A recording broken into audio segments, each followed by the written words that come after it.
welcome back to Misfit Media. I'm your host Delta and my pronouns are Viva, Vis, and in this episode I will be talking about internalized oppression. But before we get into the topic, I have a little bit of housekeeping to do, I guess.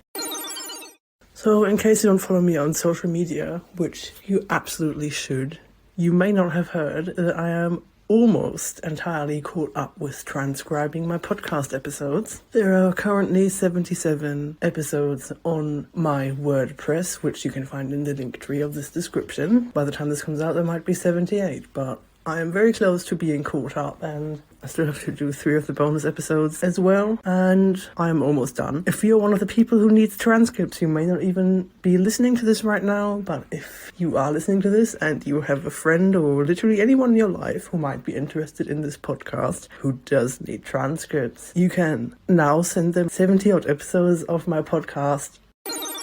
Anyway, to get into the topic of this episode, I want to talk about internalized oppression because this is some terminology that a lot of people kind of misuse. People keep using the term internalized oppression or internalized transmisia, fatmisia, ableism, whatever, to also include just general oppression and bigotry, and they also then kind of, by extension, use it as an excuse for people to be bigoted and oppressive, because they themselves have internalized oppression, and that kind of justifies their bigotry, but it doesn't. You having internalized ableism about yourself does not justify you being ableist towards other disabled people. Just as an example, this works for pretty much all marginalized identities. I remember hearing this a lot with true scums, that people would say, oh, they just have internalized transmisia, and that's why they police other trans people,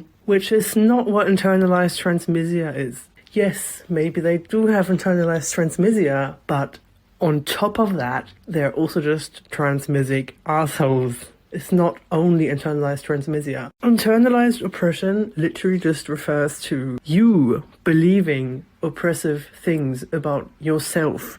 It does not say anything about how you think of other people within your marginalized group. As soon as you start externalizing that oppression onto people within your marginalized group, it's no longer just internalized oppression, it's literally just oppression. You are projecting your internalized oppression onto people within your marginalized group. That is just oppression. It's no longer internalized homomisia, bimisia, anything, if you think and say these things about people within your marginalized group. I am so tired of people using this kind of as an excuse. Because if you make generalized statements about a marginalized group that you are part of, internalized oppression is not an excuse. And that's something that I keep seeing. So here are some examples of what internalized oppression is and what it is not. Internalized exosexism. I feel like it's too much to ask for people to use my neo-pronouns. Not internalized exosexism. Neopronouns are ridiculous and too complicated for people to learn. Internalized ableism. I feel like I'm not neurodivergent because I wasn't born this way. Not internalized ableism. Neurodivergence describes the thing that you are born with. Internalized fatmisia. I think my fatness makes me ugly and unhealthy, and therefore I think I should lose weight. Not internalized fatmisia. Fatness is unhealthy and ugly, and fat people need to strive to lose weight. Internalized bimisia. I feel like I can't claim the bi label because I am less attracted to my own gender than to other genders. Not internalized bimisia. People who are primarily attracted to other genders than their own are not really queer. So, do you see how these are different things? The internalized oppression literally just refers to the individual, whereas the regular old oppression refers to the group as a whole. But the whole point of internalized oppression is basically holding yourself to different standards than to everyone else. Internalized oppression is basically this idea that everyone else within my marginalized group is okay except for me. That's basically what internalized oppression is.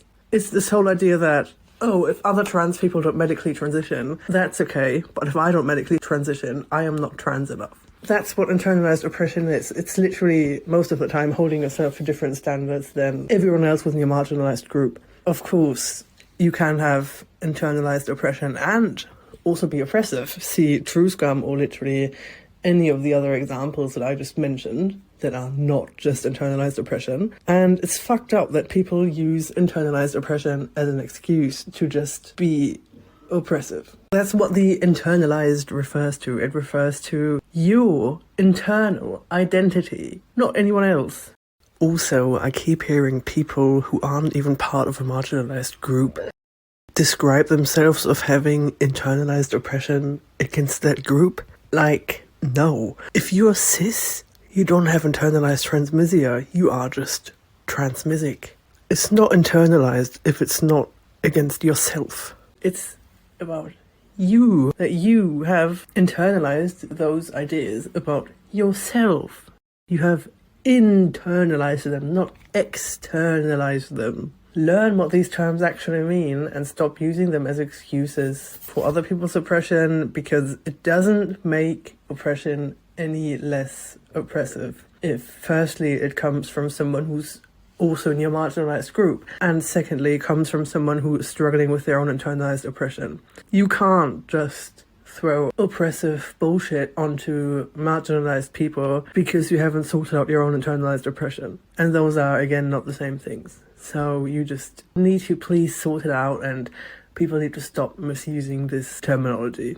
Anyway, this has been it for this episode. If you enjoyed this episode or even the entire podcast, please consider sharing it with a friend or on social media or with anyone you think might be interested. Also, it would really help me out if you gave me a 5-star rating on iTunes or Spotify. For everything else, like the Misfit Media Discord, my social media, my email, the podcast transcript, sending me a voice message, or sending me anonymous questions, I will have a link tree in the description of this episode. Thank you for listening, and until next time, be safe.